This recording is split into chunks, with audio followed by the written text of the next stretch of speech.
My name is Mark Anthony Dubose Jr. I was born July 4th, 1986. I'm going to say thank you for tuning in. And I hope everyone's doing pretty good. A lot of crazy stuff going on nowadays. It's always crazy stuff going on, but for some reason, it just seems like all that's being talked about is the crazy stuff, as opposed to like the cool and the good stuff that's happening. But today, I want to talk about something that's very interesting because it's like it feeds into all the bad stuff. I want to know if other people think the same way I think in this way. It's really, really strange how the mind can just start to it could just take off. It could just take off into something that you got no idea what's going on, but your mind can just make a story, and then you're trying to like verify that story, and then you're only going further into that story to keep making yourself keep getting worse. So I'm going to say, in a sense of considering most of my audience is my age or a little bit older, so we could all kind of understand the concept of when you give your teenager a car and let them drive. It's not when they're driving with you. It's when they're gone on their own. They're like, I want to take the car. I'm going to the movies. I don't know if kids still do that or not, but I'm going to the mall. I know they still go to the mall for some reason. And the kid just takes the car, and you said, okay, well, whatever, everything's cool. Just be back at 8. I don't know if that's a reasonable time or not. It sounds reasonable to me. 8 o'clock shows up. You look out the window, and you don't see your car. You're like, where's my car at? Where's my kid at? The first thoughts that start to come to your mind, are they like, he probably got a job, everything is good, everything is great, you know, he got his favorite celebrity he met, so he's running a little bit behind, he's gonna be here in 15 seconds, and he's just a little bit, as opposed to, does your brain go into the mindset instead of, what happened? What's wrong? Did they get into an accident? What's going on? You start to rampage and wrestle those thoughts that instantly just start to happen of something bad happened. They're not here on time, something bad has happened.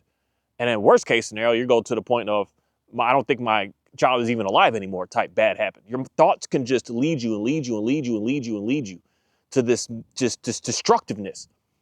And then you're like trying to call everybody. You're trying to call the friends they were with. You're trying to call the parents they were with. You're just on this mission of like, what's going on? What's happening? My kid's never done this before. They're always on time. There's never the situation. And your mind just goes into that for your kid to come home at 8:03. And you're like, he's like, oh, I'm sorry, Mom, I was a little behind, but I'm back. For 3 minutes, you spent like a lifetime of what ifs and what could have been of all this said doom and gloom in reality. And that 3 minutes felt like years and years and years, just dread, just chaos, just agony of like worry that just overconsumes you. Is that how you also think? Because I think this way. When something's going on, I'm not in the mindset of like, oh, that happened because now I'm going to have something better happen. It's usually like that happened where it's like, man, that sucks. Like, I got to do this. I got to do this. I got to do this. I got to do. You just start going into the how to fix it and how to change it and how to this and how to that to just in the end realize you didn't need to put any of that energy of thinking of that at all because everything actually was fine. Everything was good to go. It's weird how the brain just does that. The brain just kind of automatically goes towards, like said, the doom and gloom negativity, as opposed to the brain just going towards the everything is good and everything is great. I would like to just talk to that person that if your kid is a little bit late and you're just like, everything's good, they're fine, everything is perfect, like that'd be an interesting conversation I can say, but I just don't think that there's, if any, many at all on this planet that your brain works that way. There's something's going on that you got this weirdness happening where you're like, you can hear some people talking and you're like, I know they're clearly looking at you and they're clearly talking about you. As opposed to you thinking, they're talking something nice and Oreo, where you at, man? Sorry. They're talking something nice and amazing and how good you're doing and how great you're performing. Your brain kind of goes towards I wonder what bad they're talking about me. I wonder what negativity they're saying about me. I know I was on time. I know I turned in my reports. I know I did my job. I know I'm good to go, but why are they talking to me like this? And you can start going into that to just kind of push yourself in a way of like, I'm going to get in the middle of that conversation because I'm not going to let nobody talk about me. For them to be saying, oh, yeah, hey, Here, Karen, like everything is great with you. Like, I appreciate your work. I'm just telling the manager over here how good you're doing. But your brain was just going in this like this something's wrong, something's bad, as opposed to being something's good, something's great. And I could put that in many scenarios, but it's the one with the car that is super easy to like really know, because it could turn into something that it could be dangerous. And your brain, when you think of something that is like in a way of not going the way that you want it to go, your brain kind of just goes into my brain. I don't know what your brain do, but my mind kind of just goes into the thinking of something's wrong. Not everything is good. Something's wrong. Something's wrong here. And that's the part where I want to be able to help someone out with the way that I've been able to help myself out with the way that someone's been able to say something to me to be able to help me out with this situation. And this comes down to the concept of do nothing. Do nothing, do nothing, do nothing. Do nothing. When you're nervous and you're scared and you're unsure and you're not knowing what's going on, do nothing. When those thoughts start to come, you're going to reject it and say, no, everything's fine. Everything is okay. For it to turn out to be bad, okay, it is. But it comes out to be worse than worse when you're going down that loop of just everything is bad. Everything is no good. Just for you to, in the end, see that, and or most cases, because most all cases, when we're going down that negative loop, when I'm going down that negative loop, what I thought bad was going to happen, it actually didn't happen. Actually, everything was all right. Everything turned out to be fine. And I just put myself through so much stress, so much agony, so much just anger even, and frustration even, for it to be nothing bad, nothing happened. Nothingness in reality. Nothing even good and nothing bad. Just nothing happened. And I'm sitting here adding something to it when I need to be doing nothing that nothing bad or good is going to happen from it anyways.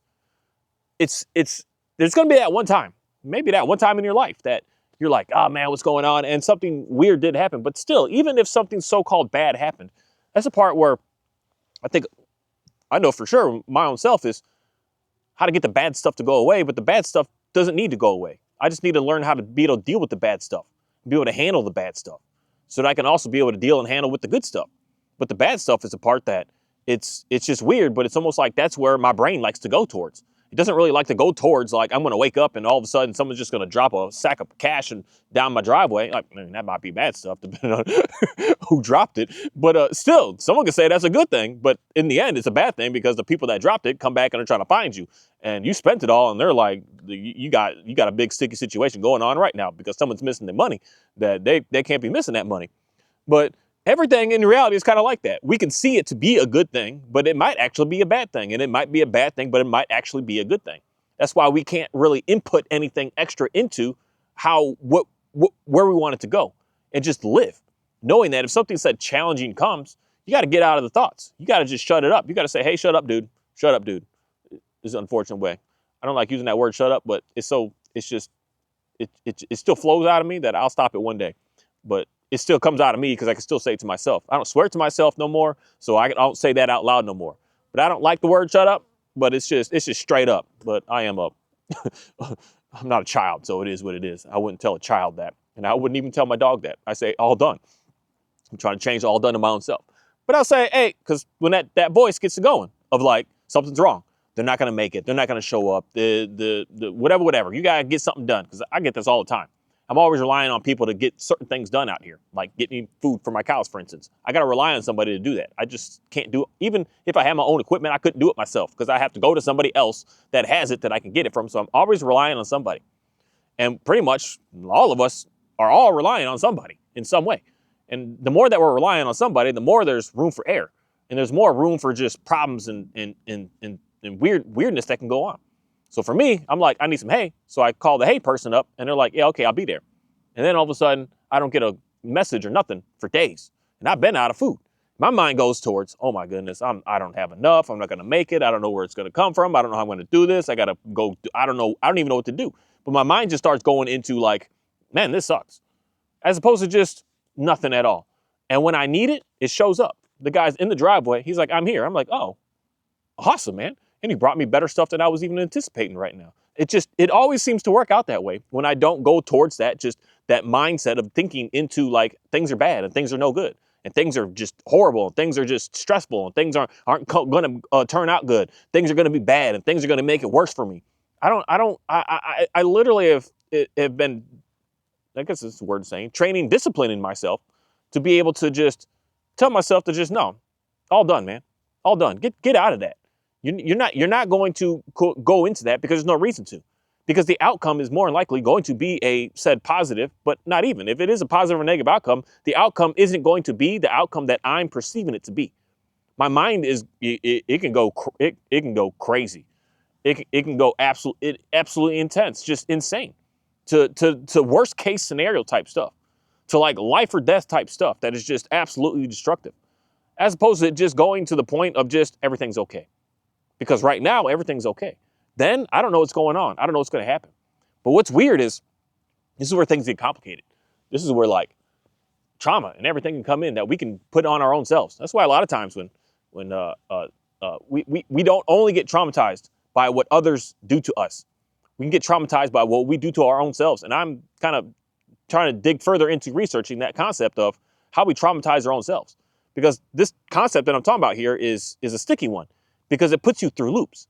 If your son is late and you go through this dread, oh my goodness, everything's bad. Your body, your everything, your world in that moment is going through that.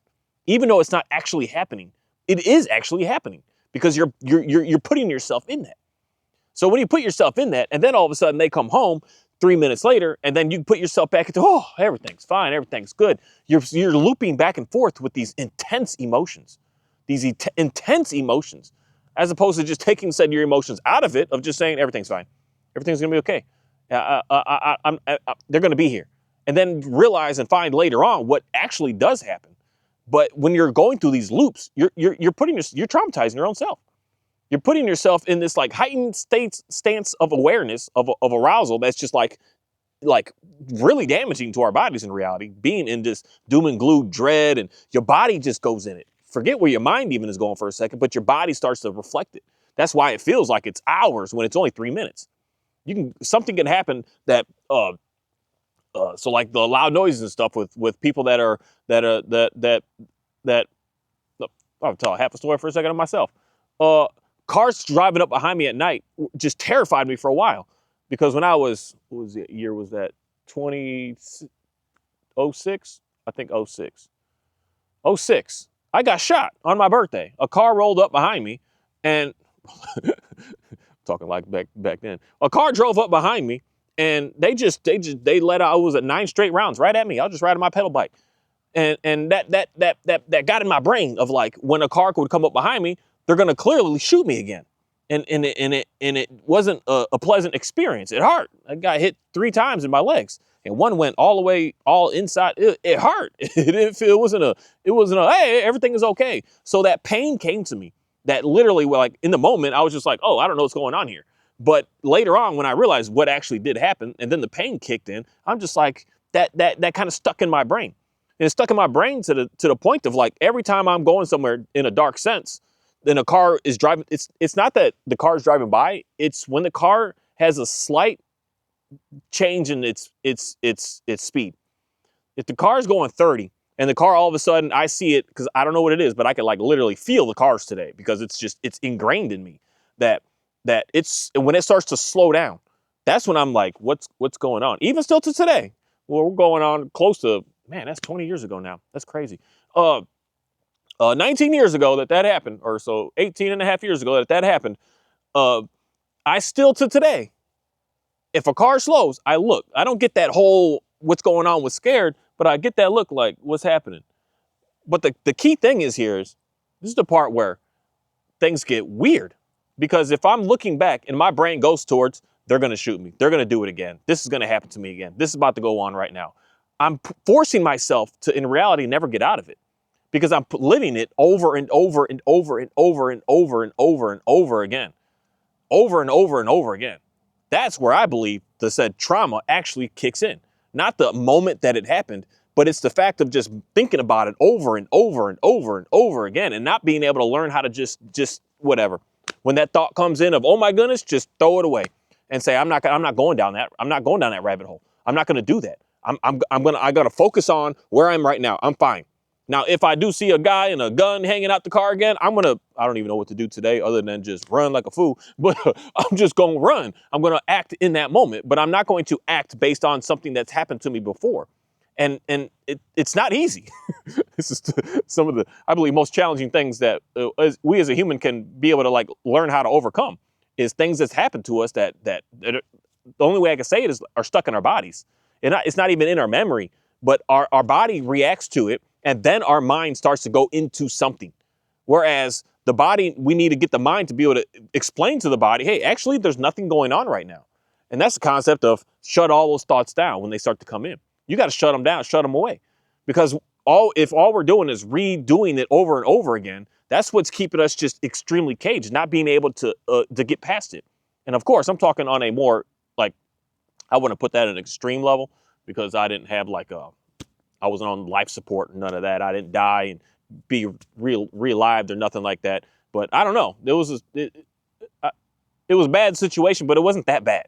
I don't know how to explain that to someone. I just grew up in a place that like hearing about this stuff it was just normal, and it didn't to someone else. You probably wouldn't look at it how I looked at it for sure. But that's the differences between each of us and our problems and things that happen to us to let us know what it is that we need to work on. Because there's other things in my mind that are way more intense than that. And there's other things that aren't so intense that I actually think more about. And it's weird in a sense that that's where the trauma really starts to kick in because we're just rethinking it over and over and going our brains into the worst case scenario. And this is where, movies in reality can get really, really complicated because you could be watching a movie and all of a sudden my goodness, I seen something weird the other day with it was the dogs. The dogs, all of a sudden, some meteorite came down or something, and the dogs just turned savage, and they wanted to kill us humans. And they did, because they're straight up. I don't care how many guns you got. Dogs are smart, intelligent, they're fast, they're powerful. I don't care what guns you got. They're gonna get all of us if they just go all out in their just instinct of just kill everything on the planet. We're not gonna make it. And I could watch that movie, and all of a sudden, I can start to put that upon my dogs that I see in my house and start to get a little nervous of them. Be like, man, that movie can really do stuff like that to you. You can watch a movie about a woman cheating on her husband and doing all this, and then all of a sudden you go home and you start to get to thinking like, what if my wife is doing that to me as well? And that's where things can get really, really complicated because it forces your brain to start thinking. So when they're a little bit late, they're 2 minutes late, your brain goes into, oh, I bet that's what they're doing. I know that's what they're doing. I know that's what's happening. I know that's what's going on. I know where they're at. I know they're not being faithful to me. I know that's going on. And then they get home 2 minutes later and you've already went through that whole loop. You already went through all that thinking. That 2 minutes, I'm telling you, I don't know what it is. It's super strange. But that 2 minutes, it was like hours. It felt like hours, but it was only just 2 minutes. And I've been in situations like this where it's only been 2 minutes and I get there and I see the person looking at me like it's extreme, just distress. Like they've been in agony for hours, but it's only been 2 minutes. And then you go through these loops of, oh, everything is fine. And then worst case scenario is you believe those thoughts that are dragging you completely down. I know they're doing that. I know they're wrong. I know something's happening. And you have no, I don't want to use that word, but you have no proof, but you have nothing to back what's actually saying true. Your truth is now coming from where your brain, where your thoughts, where all that's going, as opposed to what's actually going on in real life. Our thoughts, for the most part, straight up, the way that I'm just really trying to, so much that I'm trying to dig further into with how I work. I understand other folks, but for me, it's fascinating to just keep learning. But how thoughts are not real life. They're not real. There's something that's just put in there. But real life is me sitting here right now. That's real. But where my thoughts take me, that's all imagination. It's not real at all. What's real is I could ask the person, hey, what's going on? They could choose to tell me the truth or they could lie, but I got to be able to hear it or see something from them to verify what actually is true. But if I'm just believing in the thoughts that are going on, I could be living a complete lie my entire life of telling myself that's what it is and then just rehearsing that over and over and over and over again. And then you think it's true. And this is where I got challenged personally a while ago, not too long ago, but maybe like 5 or 6 years ago, when I thought something was one way because I made it to be that way. And someone came in and said, buddy, it's like this. And I'm like, no, it's like that. And then they showed me the proof. They showed me the truth. And I was like, whoa, whoa, I started challenging that with everything in my life. Everything that I thought I knew was right. And I realized a lot actually wasn't right. It was just stuff that I made up. And that's where it's interesting, because the thoughts are like imagination. It's not the reality. It's something that's like forcing us to see what it wants us to see as opposed to what it actually is. This is the biggest thing I see with people's today. Straight up. This is the biggest debate that a lot of folks have with the whole political stuff.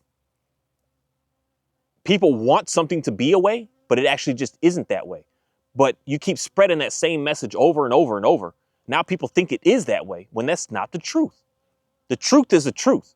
But now today, someone could say, they could lie and say that lie enough that that lie is now truthful. And now the people think that that's what it is. And then when they get slammed with the truth, you've been living the lie so long that it's so true to you that the truth, you don't want to hear it. And you will instantly reject it. That's how I see the world is today. When you hear something that's like goes against what you've been thinking going on, you're like, that's not right. That can't be right. That's where, oh my goodness, like relationships in general start to disappear, because that's where you lose trust. Because you're going down this loop of something's wrong, but nothing is wrong. But your brain is forcing yourself to say that something is wrong. And when your brain is saying that it's wrong and that's the truth, the other person, no matter what they say, no matter what they do, you are never going to look at them and say that I believe you, I trust you. You won't, because you're going to trust what's in your mind that you think is real. I don't know why I got all these bees on me right now, but they're kind of pleasant. They're supposedly an aggressive bee. They're a honey-making bee, but they're more on the aggressive side. But they've always been really sweet with me. They hang around me all the time. I don't know what it is. I appreciate them. Let's see, something like that. How did I get over like even being scared of things? Because my brain would go towards something bad is going to basically happen. But I just said, no, everything's fine. So I'll just sit. There's times that I got like hundreds of these bees just flying around me. They'll be crawling in my hair, moving around. It's an interesting sound they make when there's a bunch of them. When it's just one, it is kind of annoying. When it's a bunch, it's weird. But my mind is like, they're gonna hurt me. Something bad's gonna happen. Something's going down. As opposed to like, no, nothing good or bad is happening. This is just happening right now. And I'm like, okay, everything's fine. Everything's fine. There's nothing to worry about. There's nothing to be even happy about. It's just, we're just here. We're just existing. And when I let those thoughts just disappear of something, especially something bad is going to happen, and I really don't like going into something good is going to happen, because a lot of people say they go on that trip of, what do you call it, visualization or like a manifestation and all that stuff. Just think positive things, think good things are going to come to you. The thing is, this is a part of the truth and the lie. You know you're lying to yourself, purposely lying to yourself to try to make something to be better than it is. So it's not going to be, because you're just simply lying to yourself. If you just simply tell yourself the truth will come to you and you will be able to live that truth. But if you're forcing a lie to yourself of sitting down and wishing you had $100,000 in cash just sitting right there, and you're wishing and wishing and wishing and wishing, you're lying. You're a liar, because that's just not true. What's true is you got to do something to make that happen. What's true is you got to get the skills and the habits and everything else, the discipline and the attitude to be able to get what it is that you want. It doesn't just magically show up. So then when it doesn't magically show up, you're just like, oh, this sucks. This is pointless. This isn't going to go anywhere. This isn't going to do anything. It's our thoughts that are like very, very complex in a way that they, both ways. If you're trying to think over positive and you're trying to think over negative, it's slowing you down. It's slowing you down. It's slowing you down, and it's slowing you down in a way that you're just further traumatizing yourself more and more and more every single moment, every single day, that you're thinking of stuff that isn't actually real. You're thinking of stuff that could be, that what is, and what could happens, and how it should be, and all this talk, as opposed to just seeing what actually is. Thank you. Oreo, you out here?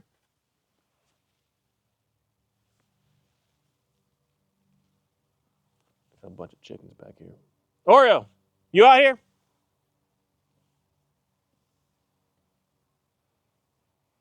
I don't know where my dog is right now, but we'll figure it out.